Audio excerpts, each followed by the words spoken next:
solar energy is the biggest source of energy that one has to learn, one has to appreciate in terms of growth, in terms of the development factor. In India, many windmills have been set up in different places like in Tamil Nadu, Maharashtra, Rajasthan, Kerala, West Bengal and in Gujarat. The fossil fuels like coal, petroleum are non-renewable resources. They are found deep inside the earth and they're made by the natural process over many centuries.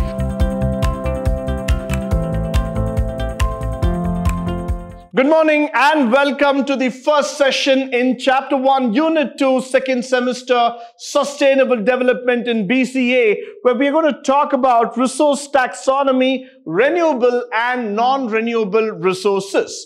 Now, when you talk about the word resources itself, probably we have understood this word from people, from money, from materials, from inventory, from all angles possible that are more related to management, that are more materialistic in nature. But now let's talk about those resources which have been gifted by the nature to us, by God-given beautiful objects, beautiful gifts that have been given to us in the form of resources, starting with the air, water, land, soil, forest. All these resources are immeasurable. They're priceless. These resources are the primary resources that keeps this planet integrated. So it's very, very important that we take care of these resources. Now, these resources provide us raw materials that we get from the nature.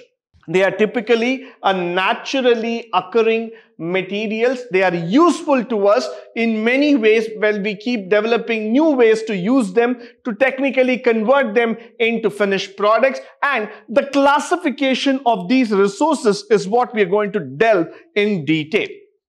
Now, when I talk about this resource, these resources are so intricately created, they are so intricate in nature that you cannot just separate them. You cannot see that how the creation has happened, how it is being converted and how it is trying to help us. But all we need to thank God and Mother Nature that they have given us such beautiful resources for the production, for the development of the entire universe. Now, followed by the classification. When you start classifying this resource, the natural resources are valuable to us, no doubt about it. But the problem here is that once you start replenishing the resource, once you are trying to use a resource again and again, you're just trying to go further, deplete the resource out of control, then automatically what happens here is that the resources get depleted fast and we are not able to come back. So now we're going to look two kinds of resource primarily. One is the renewable and the second one as the non-renewable resources. Now, what do you mean by the word renewable resources? When we talk about classification, we'll first see renewable, which means to say that these resources can be replenished or renewed naturally over the time. That means air, water, wind, solar energy are renewable resources. They can be easily renewed. They can be again brought back. They can be again created in the nature. So that's why I've been talking about the renewable resources. They are again and again present with us. They don't just get depleted. They don't just empty themselves. They come back to us in different forms and format. But nevertheless, these are the energy that is essential for the human beings to exist. Followed by the solar energy. Let's talk about the solar energy, which is one of the biggest source of energy for us. Sun is the biggest source of energy, no doubt about it. That's how we have been really looking upon the universe. Every day morning when the sun rises, that tells us the beginning of the day. So sun is the biggest source of energy, and the energy that we get from them is called as the solar energy. All the natural phenomenon like the flowing of wind, water cycle, photosynthesis, or probably, the scientific ideologies that run behind this earth is due to the sun or the solar energy. Nowadays, solar energy is being used to cook food. It is also being used to light the streets. It's being used in the industries and several other purposes. So solar energy is the biggest source of energy that one has to learn, one has to appreciate in terms of growth, in terms of the development factor.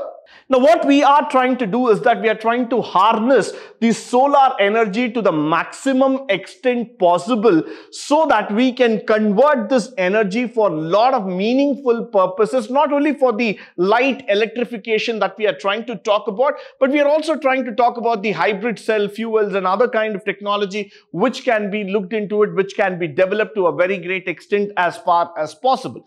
Now, the next thing is called as the hydro energy. What is hydro? Hydro is water is important for natural resources. So naturally, when we talk about the hydro from the sun, when we move to the water as the next resource, hydro energy is the biggest thing that we can talk about. Now, normally we say that in literature, water is the elixir of life. Water is so important for human being. You cannot survive without water. So it is very important for all of us to understand the need and the sustenance of water in this planet. So now when you look into water, it's quite easy for all of us to predict, saying that it's used for drinking, it's used for cleaning, it's used for cooking, it's used for growing of crop. So many factors, no doubt about it. Without water, you cannot think about a planet. And all of us know that 97% of Earth is covered by water. Only 3% of Earth is covered by land mass. So you can see the quantity, you can see the amazing size of water that is being occupied through this planet. And this is a flowing energy, I would like to say. When water is stored in a particular place and it's released, the force at which the water comes out, the force in which the energy flows from one point to another is quite amazing to see.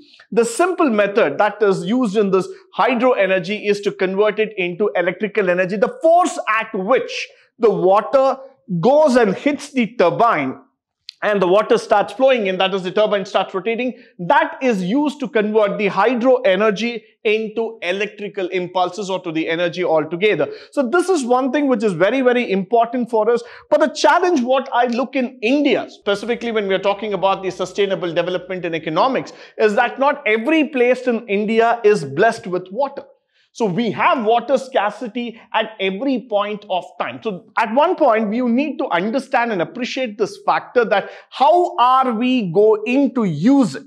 How are we going to convert this hydro energy into something which is very, very useful? But then we have to start working about it. We have to start thinking how to build the system altogether. But nevertheless, hydro energy has always been one of the primary resources in terms of the renewable energy, followed by the wind energy. Now, wind, how can you classify it? How can you look at it? Now, that has got no shape. Wind is everywhere. We are with the wind. It flows around you. It flows around every single human being across this world. So wind is constantly created by the nature. Windmill is a source of electrical energy. These windmills are generally established only at places where most of the days in a year where you experience strong winds. Now, this is one thing that people always talk about. When you look at those beautiful windmills that you see in the picture here, this is a primary source of energy that you can talk about in any sector today.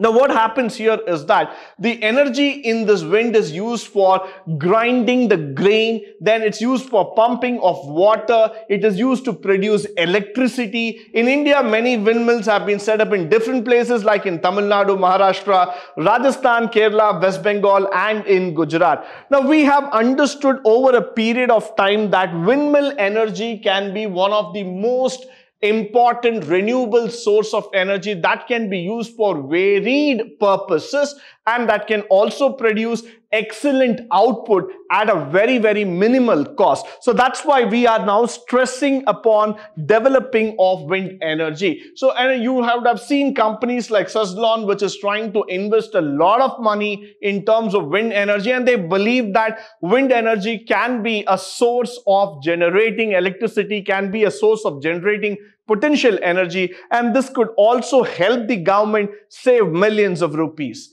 Followed by the biogas, which is a type of fuel which is a mixture of gases such as methane, carbon dioxide, hydrogen, which is primarily obtained by the decomposition of animal and plant waste like the animal dung with the help of microorganisms in the presence of water. It is used as a fuel in gas stove, especially in rural areas. Now look at the power of Mother Nature.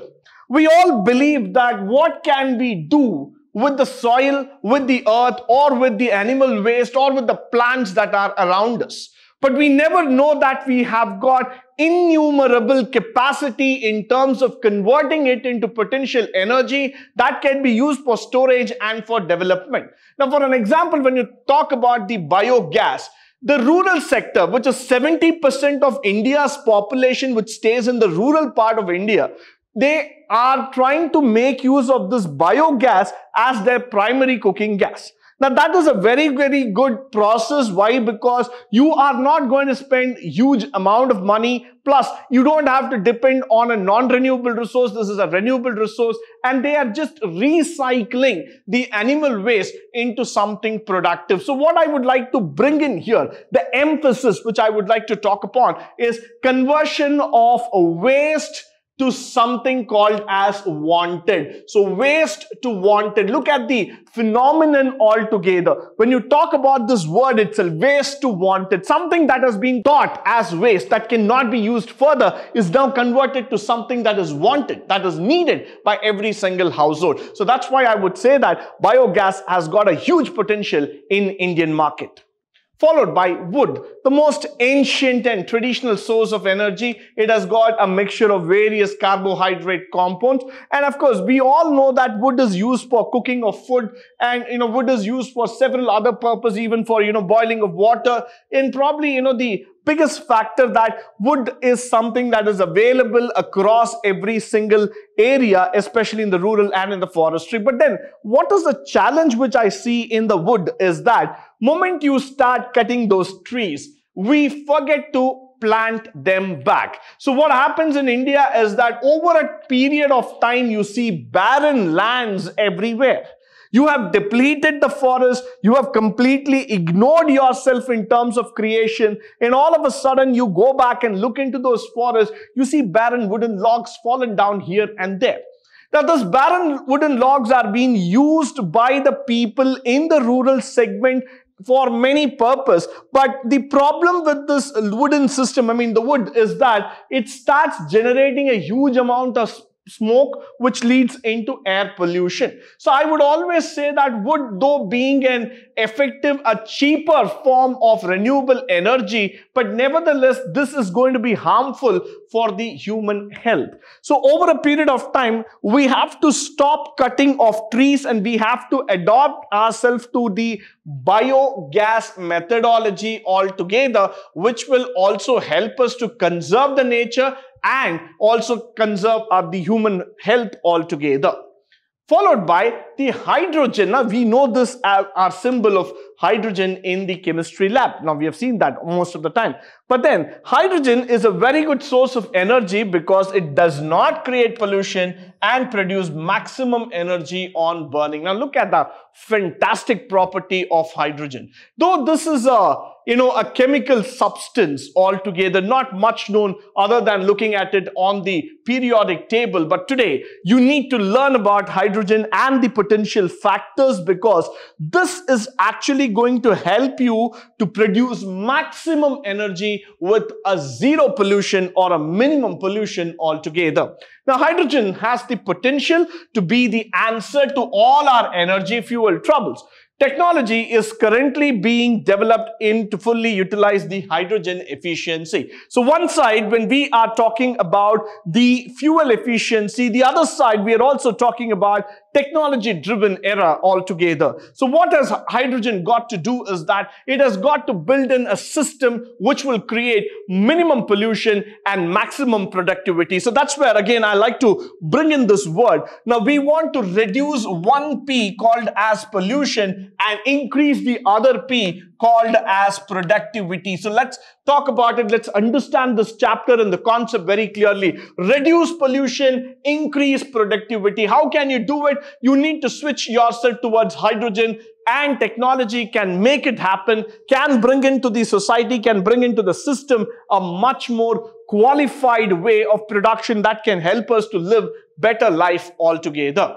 Followed by which, let's move on to the non-renewable. From the renewable, when I shift my focus towards the non-renewable, moment I look into it, I'm a little bit worried. Why? Because just look at this beautiful greenery that you are seeing at the background, and there you see the pollution coming out. This industry is definitely important for employment, but this gas is not good for the greenery. Over a period of time, non-renewable resources are natural resources that are available in limited quantity. Now, these resources cannot be renewed or replenished in short duration. So when I talk about fossil fuels like petroleum, crude oil, these are the kind of non-renewable energy. Why? Because once you extract it from the ocean, from the underground altogether, you will not be able to again replenish it like wind, air or water.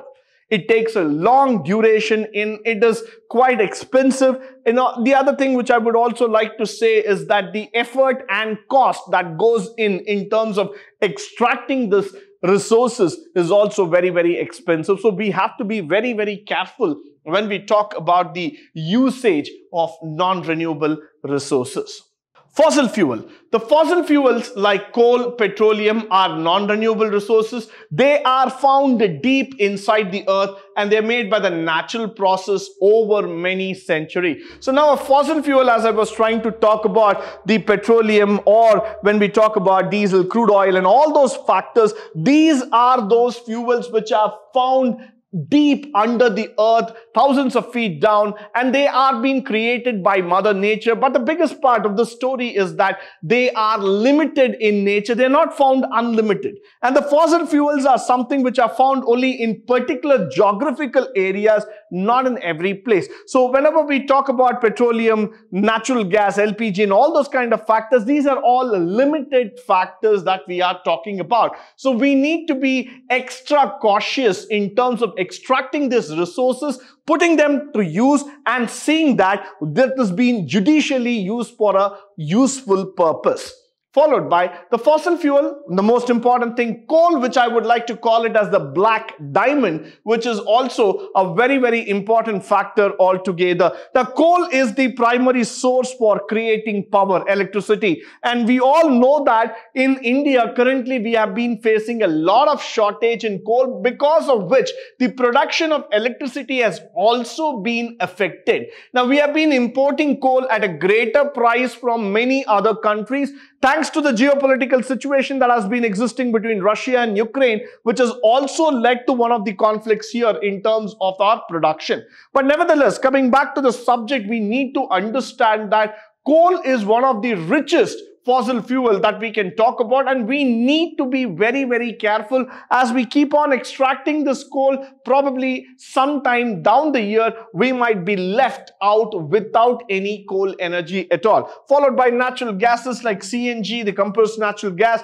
These are a very, very alternative factors, very good alternative factors that you can talk about instead of petroleum or instead of any other formats altogether. But yes, this will actually help us to grow better. This will actually help us to understand how do we produce the factors of growth, how do we produce the needs altogether. And this is very, very important for all of us. Why? Because it not only just produces a lot of heat, but it also helps us to reduce pollution. Now, the city of Delhi was the first one, the capital of India, which went in for CNG-based autos. Why? Because they wanted to reduce the pollution at that point of time. So definitely CNG is one of the very good form of non-renewable resources or energy that's available with us. And this will definitely try to replace petroleum and diesel, etc. Followed by the fossil fuel. When we talk about petroleum, nothing more than that. This is the liquid gold that keeps running in most of the vehicles all over India or probably across the globe. So everybody is really, really mad about this particular fuel. Why? Because every day when you look into the meters that have been running across in the petrol bunks, the prices that have been going across for petroleum, everybody gets really mad about it. They don't find an alternative, though we have told that electric vehicles will come in. But this liquid mineral that we are talking about is a priceless range altogether. Now, most of the plastics cosmetics, lubricants are also a part of petroleum. It's found deep inside the earth, under the sea floor. It is taken out by using the method of drilling deep bore wells under the seabed. There are very few companies in the world. There are very rich companies who involve themselves in the drilling of the oil from the seabed. But nevertheless, the most important thing about petroleum is that you cannot keep on drilling and extracting it, because over a period of time, we have understood that the petroleum fuels or the fossil fuels might last hardly for another next 20 or 30 years. After that, we have to shift ourselves towards the electric source altogether. Followed by nuclear energy. This is a heavy thing to be talked about. The moment you look at it, it's all glowing bright there. Nuclear energy is one of the most powerful energy that we can talk about. This is classified as a non-renewable. The reason is that it has got a very, very limited supply. So you cannot look into nuclear energy as something that's available across the floor everywhere. So we classify it as a non-renewable, and the production capacity for this is also limited. India has, as a nuclear power, is not really made a great progress, though we have made some significant steps towards it. But most of the other countries have also ensured that using nuclear energy, they have been able to harness some sort of growth and development. The nuclear energy is also safe for the environment, no doubt about it. But the production cost, the amount of involvement in terms of people, process and technology is quite expensive here. So we need to really work about it. But nuclear energy can definitely be a very good substitute in terms of the renewable factors. Now, with this, we come to the end of today's session. I hope and believe that all the facts and figures that have been spoken through this session will be of a great use to you, both in terms of theory as well as in terms of practicals. Now, in the next session, we will be talking more about the natural resources, the environmental economics, which govern our day-to-day life. But until then, I want you to stay tuned, stay blessed, and stay enlightened forever. Thank you once again for joining me today on this wonderful session.